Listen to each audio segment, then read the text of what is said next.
ചെറുപ്പകാലഘട്ടത്തിൽ നമുക്ക് ചില കളക്ഷൻസ് ഒക്കെ ഉണ്ടാകും.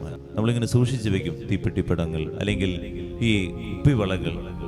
നമ്മൾ ചിന്തിച്ചു നോക്കി, കുറേ വലുതായി കഴിഞ്ഞപ്പോൾ ഈ സൂക്ഷിച്ചു വെച്ചതൊക്കെ വലിയ ഉപകാരമില്ലെന്ന് നമുക്ക് തന്നെ മനസ്സിലായി. നമ്മൾ തന്നെ ഉപേക്ഷിച്ച് കളഞ്ഞു.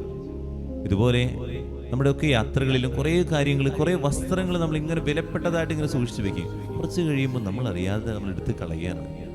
മനുഷ്യ ജീവിതത്തിൽ ഇങ്ങനെ ഒരു കാര്യമുണ്ട്, വിലയുള്ളത് മനസ്സിലാക്കുന്നില്ല.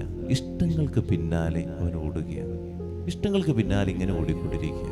രാജാവ് വിരുന്നൊക്കെ ഉണ്ടാക്കി, വിരുന്നിന് ക്ഷണിച്ചു. ഏറ്റവും വിലയുള്ള കാര്യമാണ്. പക്ഷേ ആ വിളിച്ചവരൊക്കെ ഇഷ്ടങ്ങൾക്ക് പിന്നാലെ പോവുകയാണ്. ഒരാൾക്ക് വ്യാപാരത്തിന് പോകണം, ഒരാൾക്ക് കൃഷിസ്ഥലത്ത് പോകണം.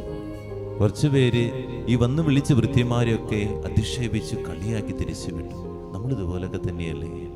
ഏറ്റവും വിലയുള്ള വിശുദ്ധ കുർബാന, ആ വില നമ്മൾ മനസ്സിലാകുന്നില്ല.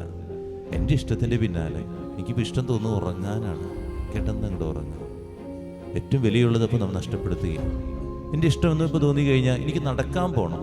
രാവിലെ തന്നെ എൻ്റെ ആരോഗ്യം, ഈ ആരോഗ്യം തന്നത് ആരാ? കർത്താവാ. വിലയുള്ളത് നമ്മൾ അറിയുന്നില്ല.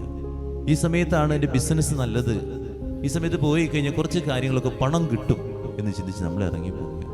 കുർബാന മാറ്റിവെച്ച് നമ്മൾ പോകുന്നത് ഇതിനോ കാര്യങ്ങൾക്കൊക്കെ വേണ്ടിയാണ്. അത് കഴിഞ്ഞ് ഇഷ്ടങ്ങളൊക്കെ കുറേ കഴിഞ്ഞ് നേടിക്കഴിഞ്ഞ് ഒരു സംതൃപ്തിയില്ലാതെ ആകുമ്പോൾ നമ്മൾ തിരിഞ്ഞു നോക്കുമ്പോൾ ഈ വിലയുള്ളത് നേടാൻ പോകുമ്പോഴേക്കും ഒക്കെ കഴിഞ്ഞിട്ടുണ്ടാകും. ഇതാണ് മനുഷ്യ ജീവിതത്തിലെ ഏറ്റവും വലിയ പ്രശ്നം എന്ന് പറയുന്നത്. അതുകൊണ്ട് നമുക്ക് നമ്മുടെ ജീവിതത്തിൽ മനസ്സിലാക്കണം, വിലയുള്ളതിനെ തിരിച്ചറിയാനുള്ള ഒരു വിവേകത്തിന് വേണ്ടി ആത്മാവിനോട് പ്രാർത്ഥിക്കുക. ഞാൻ ഓടുന്നത് ഇഷ്ടങ്ങൾക്ക് പിന്നാലെയാണോ, വിലയുള്ളതിന് പിന്നാലെയാണോ? ചിന്തിച്ചു നോക്കുക. ഒരു വലിയൊരു ആധ്യാത്മിക ചിന്തയാണ്.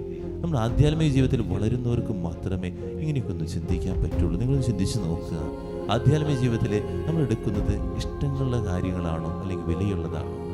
പ്രാർത്ഥനയുടെ സമയമാകുമ്പോഴേക്കും കുറേയേറെ ആകുലതകളും ടെൻഷനുകളുമായിട്ട് നമ്മൾ പല കാര്യങ്ങൾക്കും പോകും, പ്രാർത്ഥിക്കില്ല. അങ്ങനെ പ്രാർത്ഥിക്കാതെ വരുമ്പോൾ കൃപയില്ലാത്ത വ്യക്തിയായിട്ട് നമ്മൾ മാറും. ചിന്തിച്ചു നോക്കുക.